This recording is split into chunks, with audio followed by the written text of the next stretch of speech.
श्री स्वामी समर्थ मित्रांनो, आज सकाळीच एका भावाशी जो कॉल येलो आणि म्हणता चल आपण नदीवर जाऊया. बाईक आम्ही नदीवर लावलो, बांधावरच लावलो आणि आम्ही नदीच्या दिशेने निघालो. जशी आम्ही नदीजवळ गेलो बघतो तर पाणी सुकला नाही होता.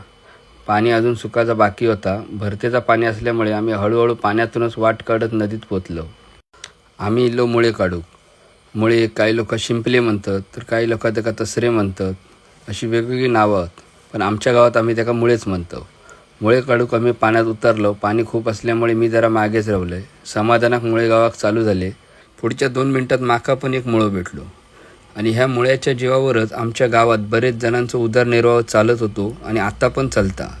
ज्या घराचो करतो पुरुष नाया त्या घरात बरेच महिला हे मुळे काढून बाजारात नेऊन विकतात आणि आपला कुटुंब प्रपंच चालवतात. आमच्या तरी गावात ज्याच्या अंगात कला तो कधीच उपाशी मारायचो नाही अशी परिस्थिती असा. पण ता करूक होया. गाव सांभाळू हो, गावात रावाक होया. आमच्या पाठोपाठ दीप आणि पप्पू हे पण थंय पोचले. दोघांनी पण बसान मुळे काढूक चालू केल्याने. पप्पू तर खूप अनुभवी प्लेयर हा, त्यामुळे त्यांनी सपासप काम चालू केल्यान. मी आपलो एका हातात मोबाईल असल्यामुळे हळूहळू मुळे काढत होते. पण ह्या दोघांनी 2 हातान कोलसून माका ओव्हरटेक मारून पुढे गेले. त्यात आमचा पण एक प्रकारचा हेल्दी कॉम्पिटिशन चालू झाला होता. कोणाच्या झाबळीत किती मुळे होत या कोणच कोणाक दाखवूक तयार नाही होतो. त्यातच बाजूच्याच वाडीतले काका पण आमच्या समोरसून गेले, पण त्यांनी मागे फिरान पण बघल्यानी नाही. कारण आमचाच चौघांचा धुमशान बघून ते समजान गेले होते की हे नुसते बडबड करीत राहतले आणि आपणाक काय काम करूक देतले नाही.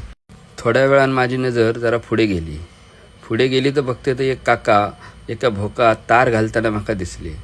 ता बघून माका एवढा मात्र लक्षात इला, कारण ह्या मुळ्याचा डिपार्टमेंट नाही ह्या काहीतरी वेगळा, म्हणून मी थंय उभो राहलोय.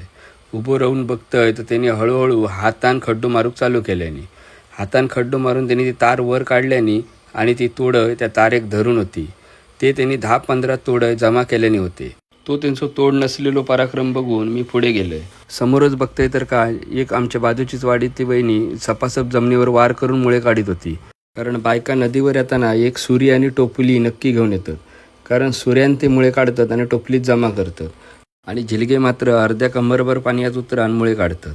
आणि जशी दुपार वयतली तसो आमचो कोटो भरत इल्लो होतो. आमच्या पोटात पण आता आग पडाक लागली होती. खावच्या पुरते मुळे जमवून आम्ही आपले घराक निघालो. ह्या मुळ्यांका तुमच्या गावात काय म्हणतात ना माका कमेंट करून नक्की सांगा. आणि ह्यो माझा व्हिडिओ आवडल्यास नक्की लाईक करा आणि शेअर करा आणि माझ्या आयडीक फॉलो करूक विसरू नका. धन्यवाद. श्री स्वामी.